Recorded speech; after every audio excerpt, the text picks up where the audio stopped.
Welcome to China Truths. In this episode, we will bring you the following story: 8 Secrets of Mao Zedong Memorial Hall. Now, let's dive into the details. It's all covered in today's China Truths. 8 Secrets of Mao Zedong Memorial Hall. Many people, poisoned deeply by the CCP's atheism and kept in the dark by decades of its propaganda that deified Mao, remain unaware of the true situation within the Memorial Hall. One death, everything ends is a Chinese idiom often used as a euphemism for death. It signifies that love, hatred, and past grudges are resolved upon death, followed by burial and rest. Historically, this is the natural end for most people. However, in the modern world, a few atypical beings differ. They don't end at death. After their death, their bodies aren't buried but preserved for display. Today, let's focus on the 4 standard configurations of Mao Zedong's memorial hall, crystal casket, body preservation, and corpse exhibition, and reveal 8 lesser-known secrets. Secret 1: there are 2 bodies in the memorial hall. Everyone knows that Mao Zedong's body lies in the memorial hall. However, few know that there is a second body in Mao's tomb, a male corpse whose identity, origin, and cause of death remain unknown. This body, which is similar in age, weight, and physical characteristics to Mao's, was used for body preservation experiments. The body was chosen as a test subject for the preservation techniques that would later be applied to Mao's body. Experts periodically remove small samples from both Mao's body and this unnamed deceased person's body to send for research to monitor the preservation of Mao's corpse. Secret 2: a man was killed to preserve Mao's body. After Mao's death, the CCP leadership urgently convened a meeting to decide on the long-term preservation of his body. The most important part of the preservation process was obviously the exposed head. Body preservation requires a control body for comparison, to observe changes over time. However, repeated tests on Mao's face were forbidden, as any damage to his appearance was unacceptable. To solve this, an expert plan was proposed and approved by the leadership. In 10 Years of Dream, Su Jingxian's Cultural Revolution memoirs, Su Jingxian, former party secretary of Shanghai, revealed a shocking secret. Liu Xianping, then Minister of Health, ordered Shanghai to find a fresh corpse and make a full plaster mold of the deceased's face for preservation and study. Shanghai was tasked with obtaining experimental results. Consequently, a freshly executed death row inmate was chosen for the experiment. It is said that this was China's first lethal injection execution. Without the need for the plaster face mold, the prisoner might have lived a little longer, but instead, he faced premature death. Why was the experiment carried out in Shanghai instead of Beijing? The reasons remain open to interpretation.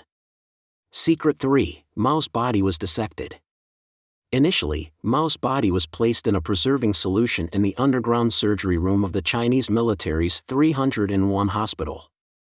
From September 1976 to August 1977, experts from across the country performed extensive autopsies on Mao's body. They removed his heart, lungs, stomach, kidneys, intestines, liver, pancreas, bladder, gallbladder, and spleen, all of which were soaked in formalin. The cavities of his torso were stuffed with cotton soaked in formalin, though his brain was left untouched, as the experts refused to open his skull. On September 9, 1976, the day Mao died, the Central Politburo convened an emergency meeting to address 3 issues: the funeral arrangements, how to handle the body, and whether to invite foreign guests to Beijing for the mourning ceremony. Mao had signed a cremation proposal back in 1956, so the initial decision was to protect his body temporarily, conduct a 15-day funeral, and then cremate it. However, 1976 was a year filled with turmoil for the CCP. Zhou Enlai and Zhu De also died in the same year, leaving a power vacuum. The CCP leadership, including Hua Guofeng and Yi Jianying, decided to preserve Mao's body indefinitely, following the Soviet model. This created an enormous challenge for the experts, as body preservation requires removing the internal organs and cleaning the blood vessels within 2 hours of death. Since this step was missed, the preservation efforts were too late. In desperation, the experts injected Mao's body with a large amount of formalin. As a result, Mao's body swelled up, and the skin became shiny, with the preservative leaking out of his pores. Mao's personal secretary, Zhang Yufeng, could no longer bear to watch, scolding the experts for making Mao look like that. The experts quickly tried to remove the fluid and reduce the swelling, but in doing so, a young doctor accidentally rubbed off a small piece of Mao's skin on the right side of his face, terrifying everyone. Fortunately, an experienced expert quickly applied Vaseline and yellow paint to conceal the damage. After a long period of effort, Mao's face became less swollen, and his ears were no longer protruding. Secret 4: Mao's body nearly decayed. Although Mao's crystal casket is sealed, the staff sometimes need to adjust his clothes, which introduces bacteria. Over time, exposure to the air accelerates the decomposition process. In 1999, Mao's body almost began to rot, and the memorial hall was temporarily closed for repairs. After the body was restored, it was reported that current preservation technology in China could keep Mao's body intact for 50 years. However, this is based on the assumption that the body is perfectly preserved. Lenin's body, for example, has been preserved for 100 years, but only the head and a few limbs remain intact, the rest of the body has rotted away. Secret 5: The crystal casket is made of 99.9999% pure quartz.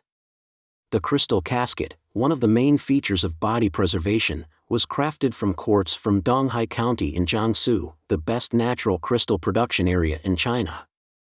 The project, codenamed Project No. 1, was a political mission. Workers spent months selecting high-quality crystal, and the final product was sent to Beijing by train and airplane. The production of the casket was a highly secretive task handled by 3 factories in Beijing, Shanghai, and Jinzhou. During the trials, K9 synthetic crystal was used, as natural crystal was considered too risky. Eventually, the 3rd casket design was deemed acceptable, and the 4th casket was made from natural crystal. To ensure it could withstand earthquakes, wars, and other emergencies, a 5th backup casket was also made. The crystal casket was constructed with precise measurements, down to 1/10 of a millimeter, and its quartz purity reached 99.9999%, with only 1 part per million of impurities. This is considered nearly mythical purity, and no one else in the world could replicate it. To serve the body of Mao, the CCP leadership spared no expense. Secret 6: How much money was spent on Mao's body? The creation of the crystal casket, with its 99.9999% quartz purity, came at an astronomical cost. According to some reports, Lenin's body requires over $1 million annually for maintenance, and the clothes for the body are custom-made in Switzerland, costing around $30,000. The maintenance of Mao's body also involved enormous costs, and the CCP set up a special bureau to handle the operations of the memorial hall. The staff's lavish lifestyles, along with rampant corruption, further inflated costs. Since the memorial hall's completion, regular repairs have been made, 47 minor repairs and 4 major repairs, costing massive sums of money, not including the corruption that inflated the expenses. Secret 7: Mao's tomb presses down on the National Gate. 5 different locations were proposed for the Mao Memorial Hall, with 3 of them in Tiananmen Square, one on Jingshan and another on Xiangshan. Experts favored Xiangshan, but in the end, the decision was made to build it in the center of Tiananmen Square. The location was far from ordinary. Historically, Tiananmen Square was home to a gate called the Gate of Great Ming during the Ming Dynasty, the Gate of Great Qing during the Qing Dynasty, and the Zhonghua Gate during the Republic of China, often referred to as the National Gate. In 1959, the CCP demolished this gate during a large-scale expansion of Tiananmen Square to make space for the hall and to redefine the center of the world. A closer look at the layout of the Memorial Hall reveals that the tomb is situated directly above the location of the National Gate.